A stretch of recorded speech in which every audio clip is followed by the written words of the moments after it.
All right. If you're in your groups, just real quick. How many of you are dog lovers?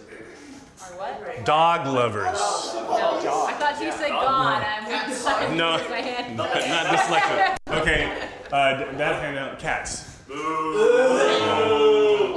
I'm somewhat in between. Yeah, cats are evil. Created by Satan. I just want you to know that. Yes. I'm letting you know. All right. So I always tell my students that it's hard to talk about God, evil, and suffering when you're in a good mood and you're in Kauai. But that's our trajectory today. In your, for at least for the first session, then we're going to get into some ethics issues. What I would like you to do is A's, put up your hands. Who are A's? Okay. You're a truck driver. Okay. And then B's, you're the truck driver's best friend. All right. C's, again, I want you to observe because I am going to ask you to chime in about what you hear. Does that make sense? Do you want us to take notes again? You don't have to take notes this time. Right? No. You're only going to have about 3 to 5 minutes depending on how the conversations are going. But here's the scenario. A's, the truck drivers. You're driving down the road and out before you runs an 8-year-old kid.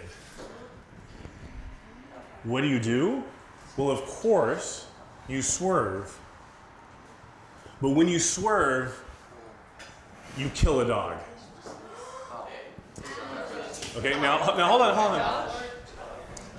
Now, let's say you're a dog lover. You're really distraught. Have a conversation with your friend about it. Get into character. Take it seriously for a moment. And see how the conversation goes. Wait, Ready? We're the best friends are supposed to what about the dog? No. The truck driver comes to you. They're distraught. And they come to you for counsel and comfort. Does that make sense to you? Right? All right. 1, 2, 3, go.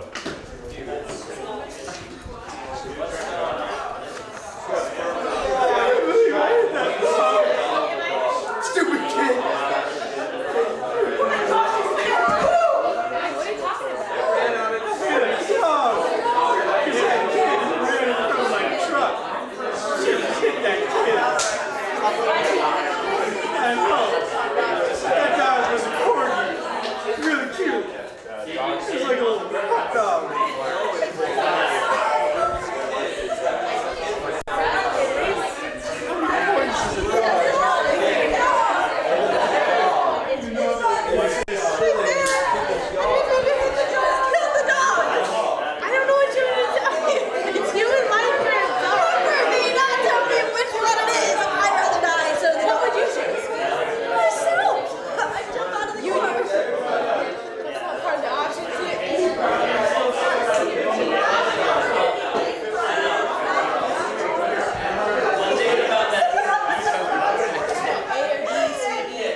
One minute.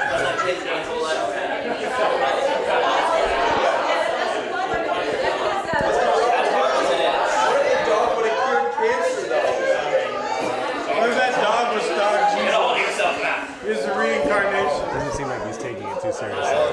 I don't think he's taking it seriously.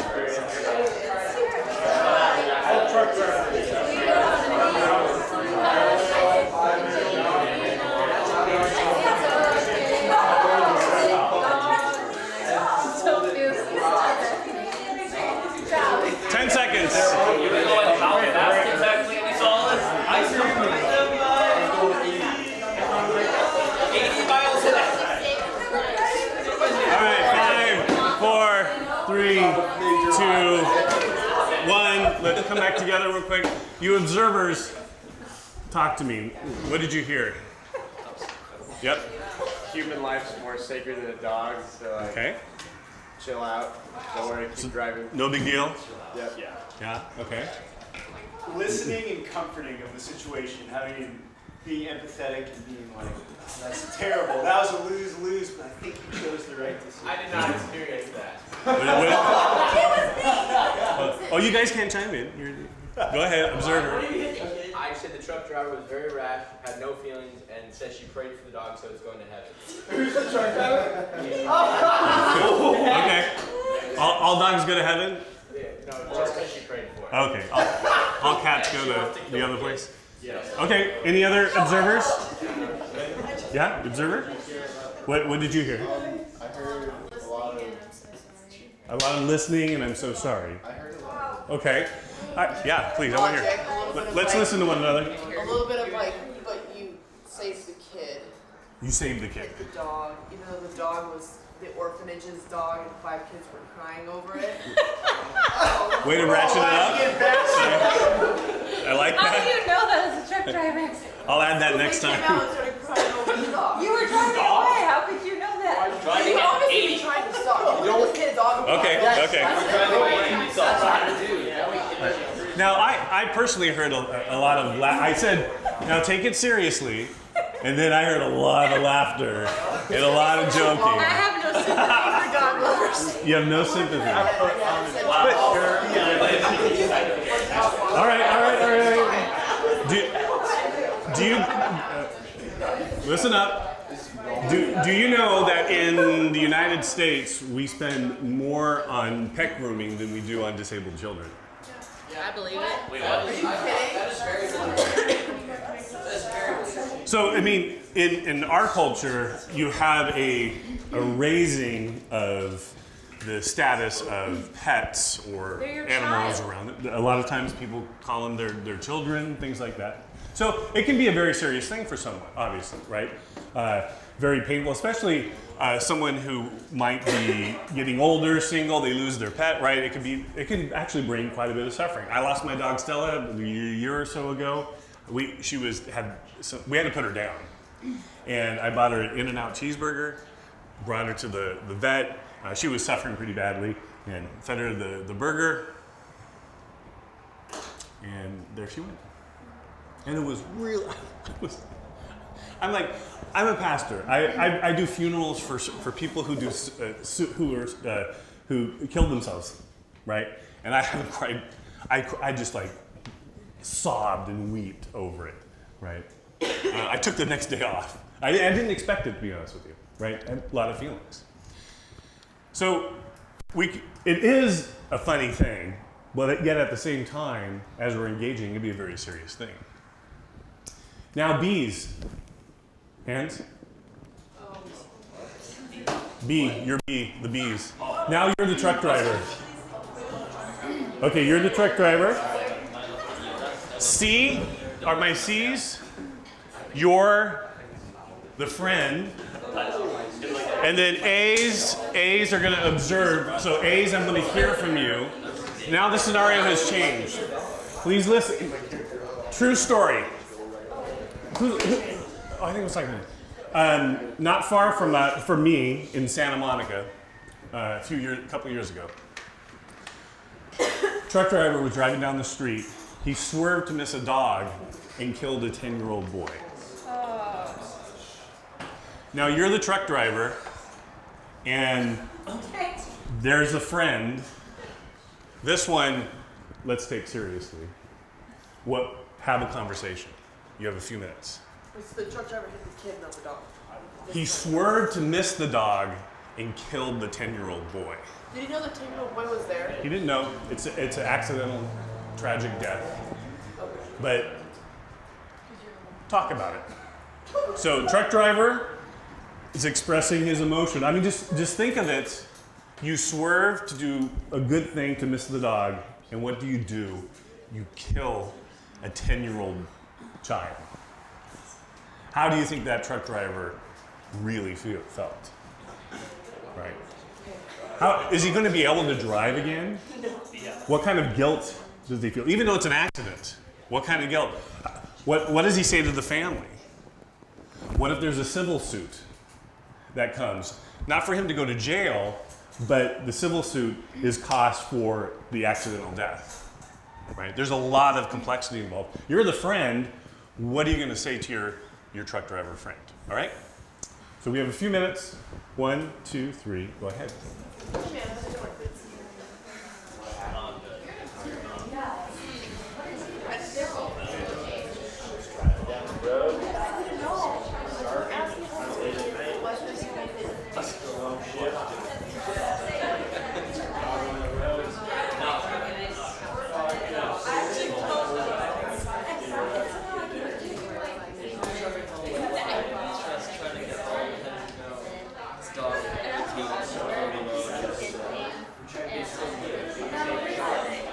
I didn't know she was there.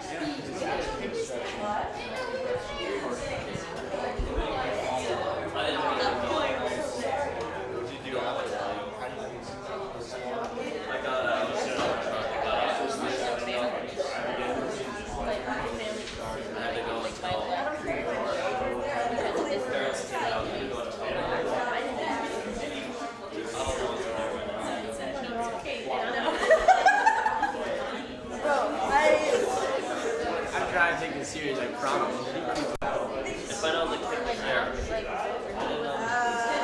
I'm just in shock. There is nothing.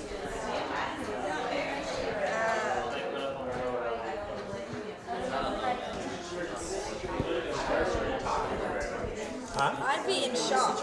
Like, How would you? I'd like try to comfort her, and then I'd go like get in the cops and like No, she's just coming to you after the setting. a ways after, a while after. Well, just after she comes home, and yeah, she's in shock, and you're the friend. Right after. No. I mean, I could see how you would go there, but that wasn't my point.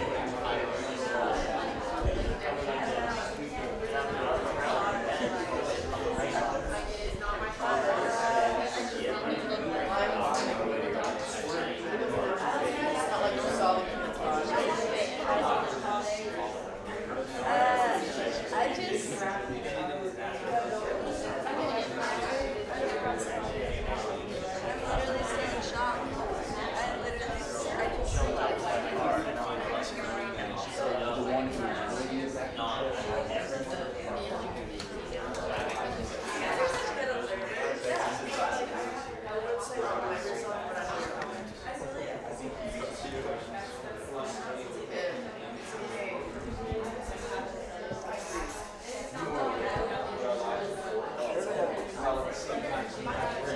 I'm being realistic. I would be just.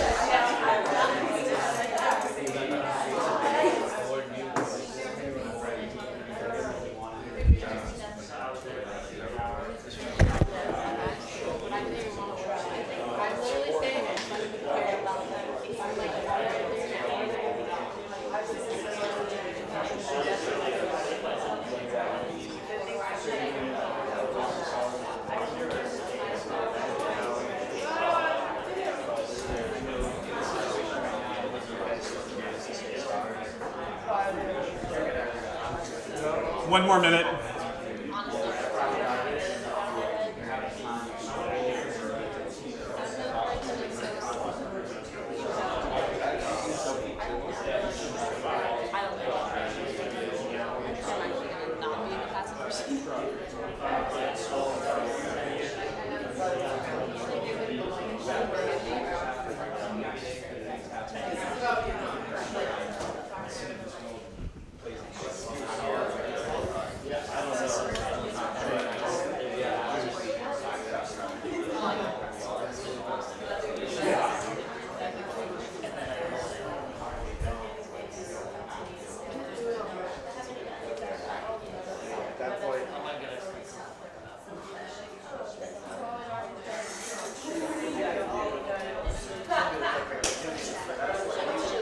All right, 10 seconds.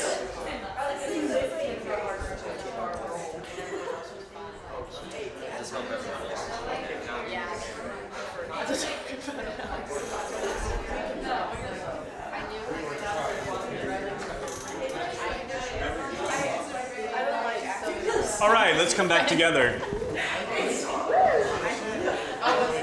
All right. I know. A's were observer, right? A's were observer. All right, my A's. Right? Talk to me what you observed this time around. But Okay, so Seth, the driver's friend, was very comforting, in the sense of it all happening, but it was like hard for him to like really comfort her. So it's like it was hard to comfort her. yeah. Okay. Yeah. How did the driver feel? What did they say? Just like I killed a child, I don't know how to come back from that kind of thing. What kind of words did they use? I killed a child. I heard shock. Yeah. Was the word I heard. Yeah. How about over here? The truck driver was very concerned that they killed a kid, and then they were like, I'm gonna have to tell the parents, and I might probably lose my job, and I don't know how to live with this. And then the person who was consoling was like, no, it's gonna be okay. You're just gonna have to cope with it. It's gonna take some time, but you do have to go tell the parents. And then they were just like, I've actually had a similar scenario to this, and then it's a traumatic experience, but you have to get through it. You have to deal with it, and we have to go together and talk about this. Okay.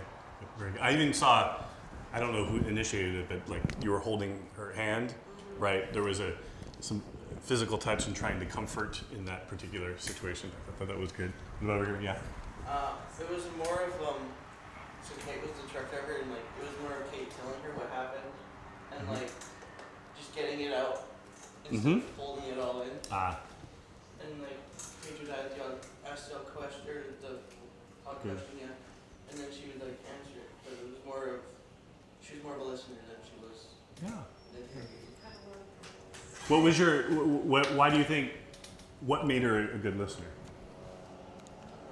Don't know. What made her a good listener? Because she does ask a lot of questions, but like more than like you can tell that she's like understanding what you're saying, so she's like like verbal like. Body language, communicating. Yeah. Over here. Yeah. Truck driver was distraught. Yeah. Didn't know how he was going to keep driving and go on from there. And the best friend comforted with, it's an accident and you can't control everything. Yeah. So the driver was, saying he couldn't forgive himself for that, and the comforter was saying, well, this is like a fallen world, and you did a good thing by trying to, or you tried to do a good thing by avoiding the dog, but unfortunately this girl is right place, wrong place, wrong time. You just hit a kid. You can't control what happens, but you just know that just lean into the Lord and kind of stay comforted in that, and knowing that like the Lord has certain things for certain people, and it may have been His time just to walk with the Lord, or may not have been, but I'm here with you. I'm just gonna stay with you. I'm just gonna get through this together, whether you need me or not. And so that's basically how that went down. Did you have any evaluation of that, or? Yeah, that was the evaluation. Well, you kind of described it to me. Do you think anything in there was appropriate things? Do you think there was anything inappropriate that was said? Maybe you pull it a little bit further back and maybe listen more to what they're feeling. So that we're just comforting and listen up the full pour out, I guess. Yeah. And then kind of pour out the advice afterwards. Yeah. Okay, good. I think we had a couple more. What about back there? I feel like it was like listening at first, and then it was more the comforter like giving some comfort, and like it wasn't his fault. And kind of like what can you control is more like your reaction now, and then trying to get instruction on how to like move on from this and get healthy. Like either seek professional help or just find community around yourself and not let like something even worse come of this. Like Don't bear it alone, kind of a thing. Yeah, that's good. Anything else? You guys? Yeah, there's like a lot of good listening, and then just kind of like after he got through the whole story, it was just kind of like, you didn't see the kid, really done anything, and then like, just comforting and everything. Okay. listeners, tell me how you felt. Not, we don't have to go through everyone, but if you want to jump in, listeners, how did you feel? Did you feel equipped to handle it? Did you feel like not equipped? Give me your feeling. Yeah.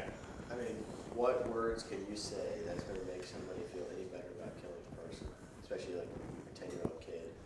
And you can say it's an accident, but that's not going to console me, you know? Yeah. It's better Like, to say less. it's just Better to say less. sit there and grieve with them in silence. It's like all you can really do. Sit there and grieve with them. Right. Yeah. Okay. Other listeners? I think Yeah. trying to use Oh, sorry. Sorry. No. Go ahead. Boom, boom. You can go. No, you're good. That's all I can say. Encouragement. Try to be an encouraging word. Yeah, for me, I did not feel equipped to be able to take that on. So I kind of agree with what Nick was saying. It's kind of just sitting there with them in silence because there really are no words that is going to make that person feel better in that moment. So kind of just bring yourself down on that level with them so they don't feel like alone, Yeah. I guess, and just, you know, mourning with them and letting them just like mourn with you. Just like that physical touch, I think like is important. Just like letting them just like cry in your arms kind of thing. Yeah. I feel it can be more comforting than saying any words. Any words? Yeah. Any other comments from listeners? Truck drivers, how did you feel? Awful? Absolutely awful. And like, I know he was doing his best, but he said a couple things that if someone had said to me in real life, like it was your fault, they might hate you, they might not forgive you, I hope they do. Like, hearing that at that moment would like probably like wreck me. Okay. Yeah. Honestly, like, I wouldn't know what to do with that. Like, if that was my kid that somebody hit, I don't know if I would be able to forgive the truck driver, so why would I expect forgiveness from the parents when people around me? I would honestly probably just stay in bed, be really depressed, and like not get up for like a couple of weeks. Yeah. Personally, but Okay. Yeah. I think that probably expresses what a lot of people would feel in that situation. I think where I was at, like, because I've done like improv before, but I haven't done anything like based on like such a real like feeling, and I don't know, it just like was difficult to even like. It felt like there wasn't enough words to like get out like the situation. Like it felt like I could not convey the situation to her, even though it's like she understands what happened, but it's like I felt like I could not like. It was not even possible for me to use words to explain what happened alone. Like, let alone just like, what am I gonna do now? Like, or like forgiveness or like anything like that. I could barely feel like I could like even explain the situation properly because it was just so like, I don't know. And the more I would unpack it, the worse it would feel and be like, no, like, see, it seems bad, but it's even worse than that. And it seems bad then, and it's even worse than that. You know? Yeah. I had the same feeling, but I wasn't talking very much. Just feeling the weight or burden of it. Anything back here? Director, yeah? I think it was more just like in shock. Yeah. You know, it's like, what do you do? Like he was saying, like, how do you express your feelings, your emotions toward that? Because words can't even describe, in a sense like that, like how you feel, you know? So I think just shock. Like I know that I would be in complete shock. Yeah. Days. Like I just wouldn't even be able to speak. I wouldn't be able to put into words, you know, what am I confident, you know, block these memories out of it. Yeah. So the friend is in the role of doing what for his truck driver friend? The what? Comfort, encouragement, you said, help them not be alone, listen, right? Those are all really, really good qualities, right? Good things. Now, what if it's now there's a judge in the case. There's the head of the company, and he's got his head trainer there, and they're having to fight the civil suit or that, and blame is put on the company. And the company says, look, we train our truck drivers that if a dog or an animal runs out and you're driving on a street, you don't swerve. You run over the animal, because this is what happens. So now we're in the justice part of it. It's like we train them to do this. Or what if you're a parent? I had to train my kids to drive. I imagine you all have to learn to drive. One of the scenarios I brought up to them, my dad was a truck driver. So these are things that we had to think about, right? And he told me, I told my kids, I said, if you're going down the street and an animal runs out, don't try to swerve, because you could endanger your life and you could endanger someone else's life. Right? If what you say is correct, that human beings are more valuable than animals, and not everyone believes that these days, then you have a justification to not swerve in that case. It actually happened to me. I was coming home from APU, was driving, had a big semi-truck next to me. He kind of passed, and then all of a sudden the poodle ran out in the middle of the road. And I knew I had other cars somewhat near me, and I'm like, I can't swerve. And I felt so bad. I'm a huge dog lover, and that was just not a good night, right? So you have a justice part of it. Does that make sense to you, right? On what you should do. Now there's the case of what you did do in this particular case, and you swerved, it's not your fault in the sense you didn't intend to kill anybody, but it happened. So now you have the weight and the burden on the truck driver, obviously the family, other people involved. How do you handle all of those things? So that gets really, really complex, doesn't it? It gets really, really complex. It's interesting to me, and maybe it came up and I didn't hear it. Did anyone who was in the role of the truck driver or that question God at that point? Like, why didn't God have a different scenario here? No, I was praying for help. Praying for help. But I mean, the family could certainly, right? If we took this further and we had to go counsel the family, they could certainly say something like, why would God let this happen? Is that fair? And then, let's say you're the friend of the family, what do you say there? Or you're one of the pastors of the church or whatever. What do you say to that family? Right? That becomes a very weighty role. All right, everyone take a breath. I want you to stand up, let some of this go. You got 2 minutes, and then we're going to get into the issue. We're going to tackle it a little bit more intellectual. Okay? 2 minutes.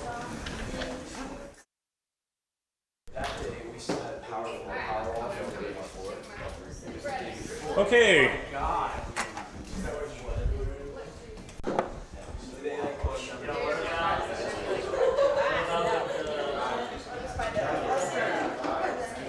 All right, let's get going.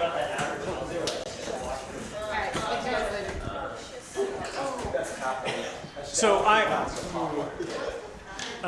at least from what I've heard, you guys haven't engaged at least at least in a philosophical way. I don't know about it in a biblical way. The problem of evil and suffering, as far as I have understood it. Like, you didn't read C.S. Lewis' Problem of Pain or anything like that yet. Am I correct? Yes. Yeah. Okay. So I'm going to engage this topic with you over the next few minutes. A philosopher by the name of Ed Miller says the most powerful evidence adduced against the existence of God is the reality of evil. And the problem of evil and reconciling evil with an omnipotent, that means all powerful, and omnibenevolent, that means all good, God is surely one of the most vexing problems in the history of philosophy. And not just philosophy, just in the human condition, because everyone has to struggle with it at some level. One person, I think, quipped that the Jew or the Christian has to explain evil and having a good God, and the atheist agnostic has to explain everything else. It's an interesting but weighty statement. We could have all of the arguments that we present for God, all of those, now hear this, all of those could fail, but God could still exist. We just wouldn't have a good argument for God's existence. Does that make sense to you? If not, right. Let's say we have all these arguments for God's existence, they all fail. We find out that there's flaws in them. Does that mean God doesn't exist? No, that doesn't follow. God can still exist. There could still be religious experience. We just wouldn't have a good argument for God. In this case, the problem of evil directly attacks the nature and existence of God. So it's one of the most weighty challenges there are. In fact, when I watch Hugh and Jeff and others give their scientific evidence on campuses to various groups, and you can watch people look at the evidence and go, yeah, okay, God exists, but the next question is, what about evil and suffering? So this is a huge issue. I want to, oh, you have to go back? Yeah. There you go. Okay, you're good. I can send it to you. I want to make a distinction here. There's something called a theodicy. And a theodicy just literally means the justification of God. So a theodicy attempts to reconcile a traditional view of God, which means you have an all-good, all-powerful, all-knowing God, with the reality of evil in the world. Okay? So how can someone who is all-powerful can take care of evil and suffering, seemingly, and all good would want to take care of evil and suffering, but then there still be all this evil and suffering in the world? And a theodicy tries to give an explanation for that. Whether it's a biblical explanation, a philosophical explanation. I don't know if Hugh talked about it, but Hugh has some scientific data that contributes to what he thinks helps resolve the problem of evil. Okay? Now, when you build a theodicy, you're trying to give answers. I think in one of the discussions, and correct me if I'm wrong, I think it was over here, one of the friends who was counseling said, well, maybe it was that person's time, the 10-year-old, right? That would be part of a theodicy, right? God has appointed a time for everyone to live and to die. And it was just this person's time to die. Now, I don't know how comforting that is. It could be true, but that's an attempt at a theodicy. Does that make sense to you? Okay. So theodicies are a bit more bold, and they actually do try to give explanations for why evil and suffering exist with the reality of an all-good, all-powerful God. All right? Now, there's another way to approach the problem of evil and suffering, and that is called a defense. And a defense is a much more modest approach. A defense says something like this: I don't know the reasons why God permitted X, Y, and Z evil, right? But I think your argument against God fails, okay? So what they try to do is they try to show in a defense that the challenger, the person raising the challenge against God, or it could be just an individual who's suffering, those thoughts come into the individual. A defense tries to show that the argument being raised is not a good argument, or it doesn't work, but it still leaves unexplained the reasons why God permitted a particular evil. Yeah, because we don't actually know. So that would be one of the claims, is that we don't actually know. So we're agnostic when it comes to a specific reason why the 10-year-old child was killed. I mean, we know the truck hit the child. The truck driver didn't intend to hit the child. It wasn't a homicide. So, but why couldn't something else happen? Why couldn't God arrange the world so something different? What does agnostic mean? It means I don't know, right? And you can not know to varying degrees. It could be like, I just literally don't know either way to go. Or I lean to the side that I don't see the reasons yet. I just don't know what the reasons are, right? So you could still believe in an all good, all powerful God, not know the reasons why a particular evil happens, but when someone raises a challenge, you go, okay, that's a good challenge, but the challenge doesn't work, and here's why. Okay? One of the reasons a defense approach is helpful is you don't overstep your bounds sometimes by offering a platitude or almost comforting yourself and not really comforting the other person, right? You're kind of giving an explanation to yourself when you're not really comforting the other person.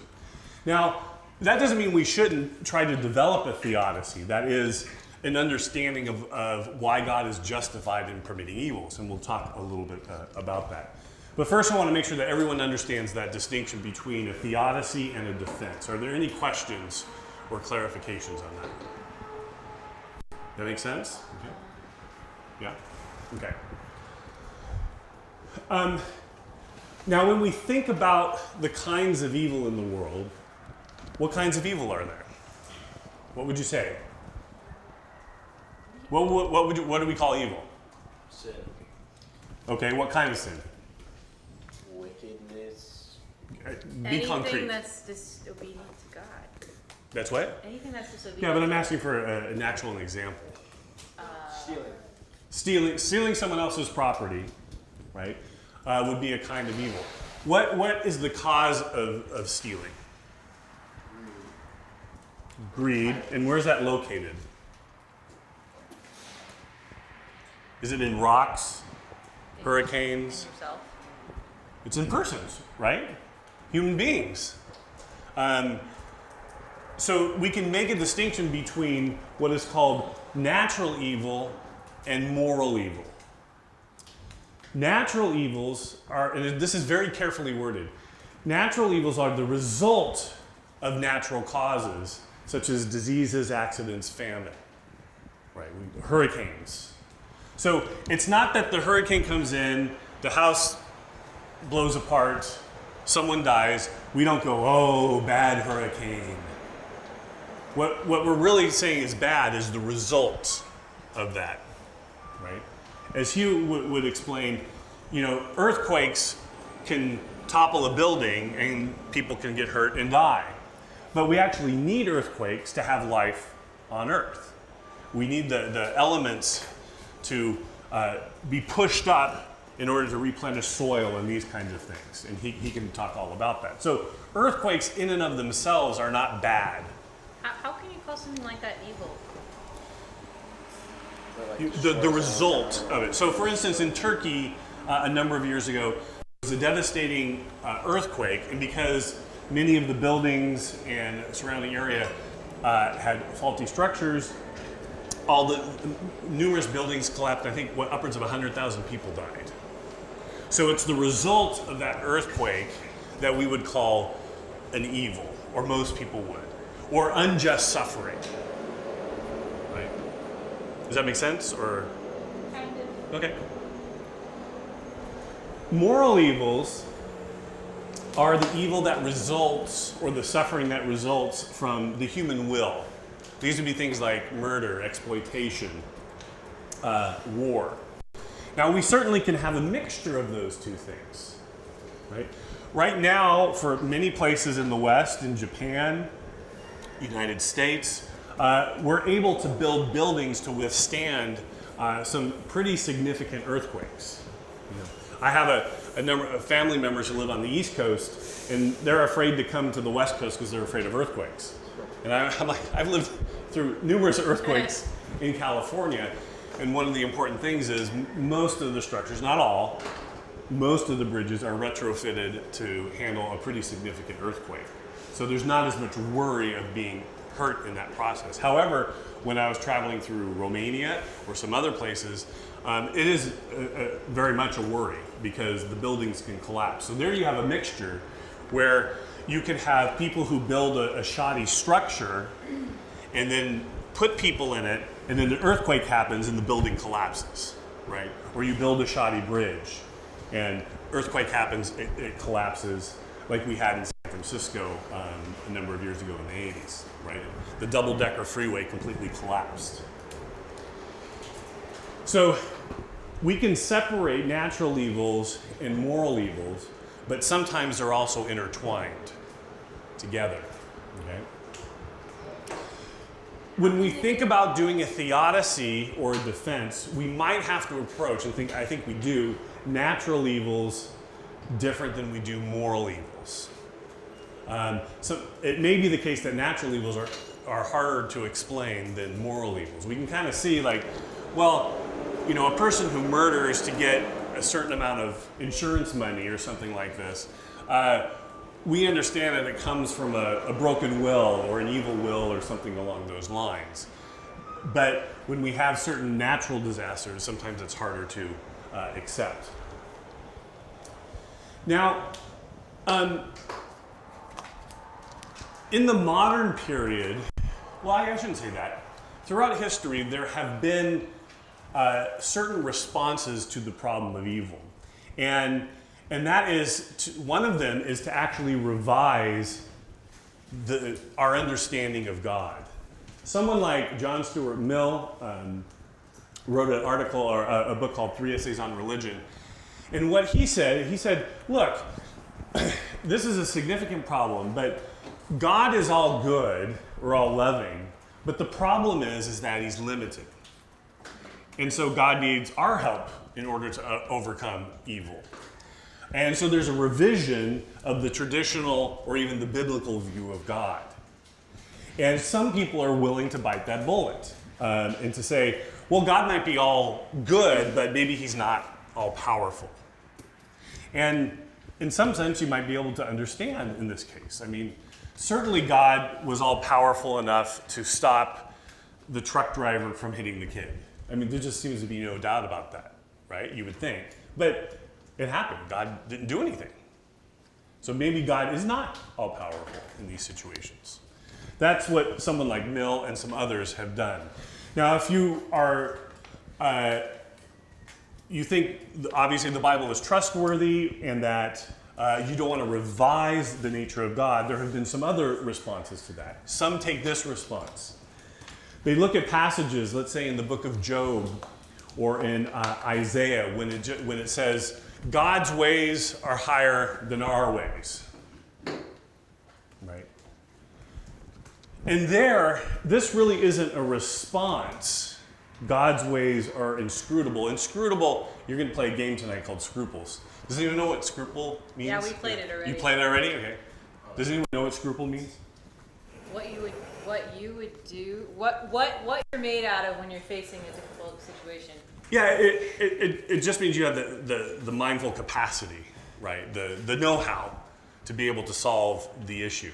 But it's understandable is one of the ways to understand scruple. If God's ways are inscrutable, we can't know them. Some people like to say, well, you know, it's like an ant trying to understand why I'm building my house, right? It's inscrutable to the ant. And God's ways are inscrutable to us. Now, when it comes to the problem of evil, that's not an answer. That's an appeal to agnosticism, what I mentioned earlier. You're saying, look, we just don't know. God's ways are way above ours. Now, I don't know about you. I think there is actually a different interpretation to these passages, but to just claim agnosticism probably is not that comforting to the other person, right? In our situation with the friend, we just go, hey, God's ways are higher than our ways. I don't know how comforting that's going to be to the person who's undergoing the burden of suffering or even evil. Well, that's something you would say later, maybe, but not like in the moment. Yeah, Cooper. Isn't that a good way to combat guilt, though? If somebody's feeling guilt in the decision that they made, isn't it sometimes comforting to know that, like, making that decision, the Lord's in control of the situation no matter what happens, because it is for his will? But that wouldn't be a claim to agnosticism. That would be a theodicy. You're creating a theodicy there, right? You're giving a justification. Look, God is sovereign in this situation. So you and me, we may not know why he chose to do this, but we can be comforted by the fact that he actually has a plan to do this, though I don't know all the details, right? It could be like the Army sends out you as a spy, and you're not going to hear from headquarters again because they don't want to blow your cover. And you're out there and you're trying to get the information so that your platoon can take care of the situation. And certain bad things go awry, and you go, I don't know why they're going awry, but I know that my captain's got a plan, or the admiral's got a plan for this, and I'm going to trust that plan, right? Even though you may not know all the details. Right? So I would say that's more of a theodicy in that case, which can, in some cases, be comforting. I'm not denying that. What philosophers have done, along with theologians, but a number of Christian philosophers have contributed significantly to this issue, is we can distinguish between the intellectual problem of evil and the emotional problem of evil. You can find this, I studied under Dr. Stephen Davis over at Claremont McKenna College. He's retired right now. Also, you can find some of this picked up in William Lane Craig's work and other people. Davis was one of the first ones to make this distinction, and I think it's really, really helpful. So the intellectual problem of evil concerns the rational compatibility between the concepts of an all-good, all-powerful God and the reality of evil and suffering in the world. Okay? Whereas the emotional problem of evil is different. It concerns the emotional burden, the weight, the guilt someone is experiencing in the midst of evil or as the result of a natural disaster or something along these lines. So if we can make this distinction, then we have to approach these two problems differently. And of course, when we're in the trenches with people, it gets complex. I 100% agree with that. But this is really, really helpful because if you can discern or ask questions about, as a listener, about what the person is struggling with, is it more of an intellectual struggle, or are they really just being crushed under the burden and weight? So in the truck driver situation, at that particular time, he's probably struggling under which issue? Weight. Yeah, the emotional problem. So it may not be a good time to bring your intellectual answers or a theodicy, right? A number of you said, well, it was important for me to just listen and to be there and to grieve with them. Very, very important. If someone is dealing with the intellectual problem of evil, they may not want to hug, right? But I go, you might want to give them a logical hug, even though it's not an emotional hug. It was so great back here when, I forget who it was, but they grabbed the other person's arm as trying to comfort them. That help release the burden, right? I want to give people who are struggling with the intellectual problem a logical hug in this case. Okay? So what Davis and Craig and others have suggested, I think it's very helpful. The intellectual problem of evil lies in the province of the philosopher or the theologian. Okay?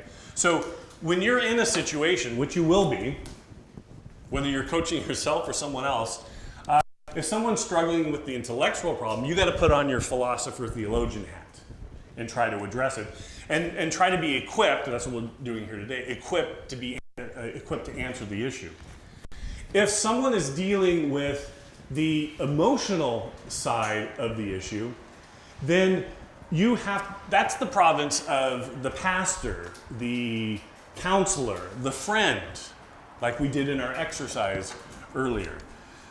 There, you don't want your philosopher theologian hat on. You want to put on your friend hat, your counselor hat, your listener hat, right? Now, both of those can be achieved sometime in the same setting. Sometimes not. I think you mentioned, maybe much later. Let me give you one scenario and we'll take a break. And then we'll go to part 2. So I was driving one Sunday after church. Had finished pastoring, was driving home, and I got a call, and I found out that my cousin, it was my dad's sister's oldest son, had gone to a park and killed himself with a shotgun. Now, I was a young pastor at the time, but this is my cousin. And so talked to my dad, and it's his sister, and we decide, well, let's go to the family and obviously try to comfort them. He was only about 44, 48 years old at the time, so not that old.